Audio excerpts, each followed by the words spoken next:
आज की प्रेस वार्ता भारतीय जनता पार्टी के दिल्ली प्रदेश के यशस्वी अध्यक्ष वीरेंद्र सचदेवा जी आपके सामने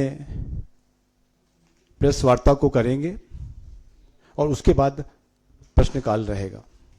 वीरेंद्र जी।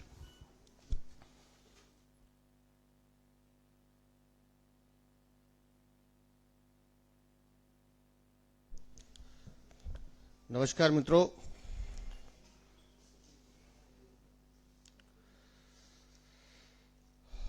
दोस्तों, कल हमने शीश महल से जुड़ी सीएजी की रिपोर्ट के कुछ हिस्सों को दिल्ली वालों के सामने रखा था। आज मैं बताना चाहता हूं कि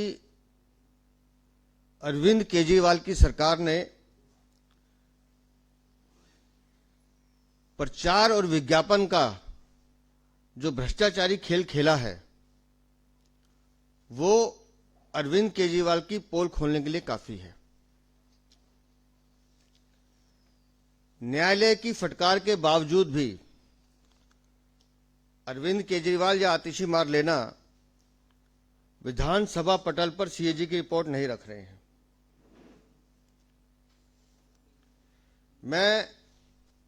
ये 2022 की सीएजी की रिपोर्ट है, उसके कुछ अंश हैं इसमें। मैं अरविंद केजरीवाल, आतिशी मार लेना और उनके बयानवीर संजय सिंह को चुनौती देता हूं कि अगर हिम्मत है तो सीएजी की रिपोर्ट विधानसभा पटल पर रखें और सार्वजनिक बहस करें। अगर है हिम्मत तो करें।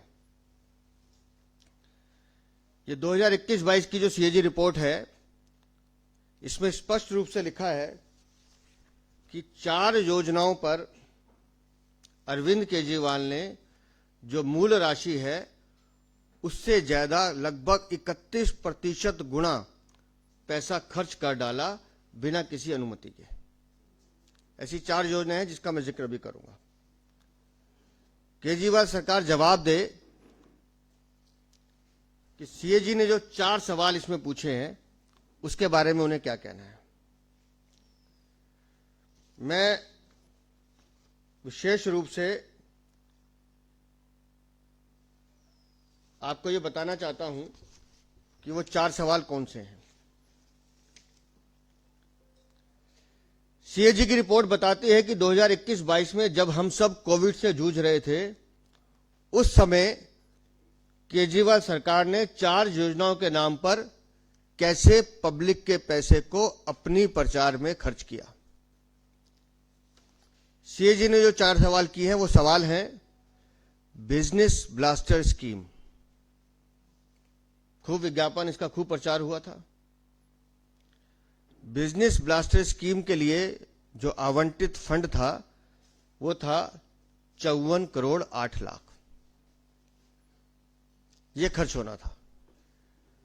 लेकिन आपको जान के हैरानी होगी कि 54 करोड़ 8 लाख के खर्च को जो आवंटित किया गया कि ये खर्च करेंगे बिजनेस ब्लास्टर स्कीम पर, उसके प्रचार के लिए खर्च किए गए 80 करोड़ 2 लाख।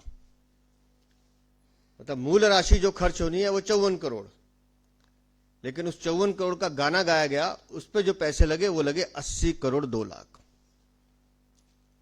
अब अरविंद केजरीवाल बताएं ये पैसे की बर्बादी है कि नहीं। दूसरा जो सवाल उस सीएजी रिपोर्ट में पूछा गया है कि देश के मेंटोर करके इन्होंने एक स्कीम चलाई, उसका मूल खर्च था मात्र 1 करोड़ 90 लाख। सिर्फ कि हम इस पे 1 करोड़ 90 लाख खर्च करेंगे। लेकिन मैं भ्रष्टाचारी अरविंद केजरीवाल को बधाई देता हूं कि कैसे अपना भ्रष्टाचारी चेहरा चमकाने के लिए उन्होंने इस योजना पर जो पैसे खर्च किए वो खर्च किए सिर्फ 27 करोड़ 90 लाख। योजना पर खर्च होना है 1 करोड़ 90 लाख, प्रचार पर खर्च कर रहे हैं 27 करोड़ 90 लाख। कितने 100 गुना बर्बादी है पैसे की। तीसरा सवाल जिस पराली के धुएं से दिल्ली त्राहिमाम त्राहिमाम कर रही थी, पंजाब में सरकार आने से पहले अरविंद केजरीवाल जिस पंजाब सरकार को कोसा करते थे, उस पराली के धुएं से दिल्ली को निजात दिलाने के लिए दिल्ली की भ्रष्टाचारी सरकार अरविंद केजरीवाल ने जो मूल खर्च रखा कि जिससे हम पराली का धुआं समाप्त कर देंगे, वो खर्च था 77 लाख रुपए, सिर्फ 77 लाख। लेकिन उस 77 लाख को खर्च किया या नहीं किया, लेकिन उसका गाना गाने में, उस पर अपनी फोटो लगाने में, उसका प्रचार करने में इस भ्रष्टाचारी सरकार ने खर्च किए फिर 27.89 करोड़, 27 करोड़ 89 लाख, 77 लाख के खर्च को बताने के लिए। यह है अरविंद केजरीवाल, तुम्हारा भ्रष्टाचारी चेहरा। चौथी योजना जिसका जिक्र हम कई बार कर चुके हैं, स्मॉग टावर। वो मकबरा आज भी बाबा खड़क सिंह मार्ग पे खड़ा हुआ दिखाई देता है, भ्रष्टाचार का मकबरा है वो। उस स्मॉग टावर पर खर्च आया 20 करोड़ रुपए उसको लगाने में, आज बंद पड़ा है, लेकिन उसके प्रचार पे खर्च किए गए 5 करोड़ 88 लाख रुपए।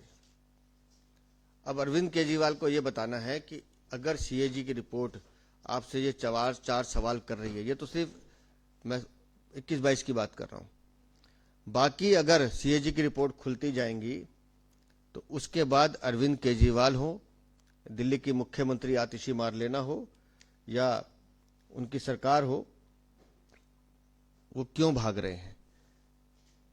क्योंकि संविधान जो हमारा हिंदुस्तान का कहता है, उसमें भारत सरकार के जो सामान्य वित्त निगम कहते हैं कि किसी भी सरकार, चाहे वो केंद्र की हो या राज्य की हो, उनके खर्च तर्क संगत होने चाहिए और जहां खर्चा किया जा रहा है उसकी ऑडिट रिपोर्ट आनी चाहिए। वो सीएजी का काम है।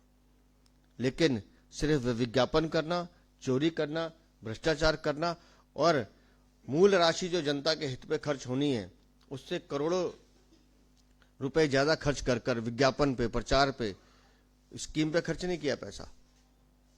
तो आखिर अरविंद केजरीवाल दिल्ली की जनता की मेहनत, टैक्स की कमाई के पैसे को अपनी विज्ञापन और अपने प्रचार के लिए खर्च कर दिल्ली को किस दिशा में ले जाना चाहते थे, इस बात का जवाब अरविंद केजरीवाल को देना होगा। और मैं फिर कहता हूं, अरविंद केजरीवाल, आतिशी मारलेना, संजय सिंह और जो भी इनके नेता हैं, अगर हिम्मत है तो सारी सीएजी रिपोर्ट्स जिसके लिए माननीय न्यायालय ने कहा है उसको विधानसभा पटल पर रखें, बहस करें, सार्वजनिक बहस करें। उस दिन तय होगा अरविंद केजरीवाल कि क्यों तुम उस सीएजी रिपोर्ट से भागना चाहते हो। क्यों? क्योंकि तुम्हारी चोरियों की उसमें सारा लेखा जोखा है। और जो मैं बार बार कहता हूं कि ये आपके पाप हैं जो गिनते गिनते दिल्ली की जनता भी थक जाएगी। इन्होंने दिल्ली को इतना लूटा है। बहुत बहुत धन्यवाद।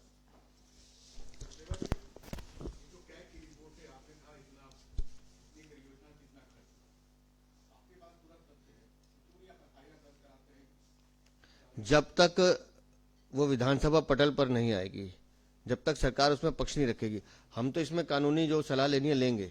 लेकिन मैं अरविंद केजरीवाल से ये पूछना चाहता हूं कि तुम्हें संविधान ने एक शक्ति दी मुख्यमंत्री की, तुम्हारी सरकार बनी, आज तुम्हारी मुख्यमंत्री वहां कुर्सी पे बैठी हैं, तुम क्यों अपनी जवाबदेही से भाग रहे हो? तुमने 10 साल में जो जो काम किए हैं, आज उसकी जवाबदेही का वक्त है। तो आपको सामने आके जवाब देना चाहिए। कानून ने जो काम करना है वो तो कानून करेगा ही। सीएजी रिपोर्ट जो काम करी ये भी कानून के दायरे में है। और अगर उसका न्यायालय के निर्णय के बाद भी अगर ये सीएजी के विधानसभा पटल पर नहीं आ रहा तो निस्संदेह हम न्यायालय का रुख करेंगे। लेकिन अब तो सिर्फ 2 घंटे बचे हैं इलेक्शन कमीशन का ये अनाउंसमेंट के लिए, दिल्ली के इलेक्शन के लिए। तो अब तो कोई औचित्य बचता नहीं है। 4 रिपोर्ट आपके नेता भी कह रहे हैं 14 रिपोर्ट है सर। नहीं, 4 रिपोर्ट आई नहीं है, जो 10 आ गई है। 4 को विधानसभा पटल पे तो वो 10 भी नहीं रखी गई हैं। और मैं दूसरी बात कह रहा हूं, आचार संहिता लग जाएगी तो न्यायालय तो बंद नहीं हो जाएगा, कानून तो अपना काम करना बंद नहीं करेगा। हम लोगों को जो काम करना हम तो करेंगे, लेकिन दिल्ली की जनता और देश की जनता को यह जानने का तो हक है ना कि अरविंद केजरीवाल ने कहां का चोरी और कहां का भ्रष्टाचार किया है। Thank you. धन्यवाद।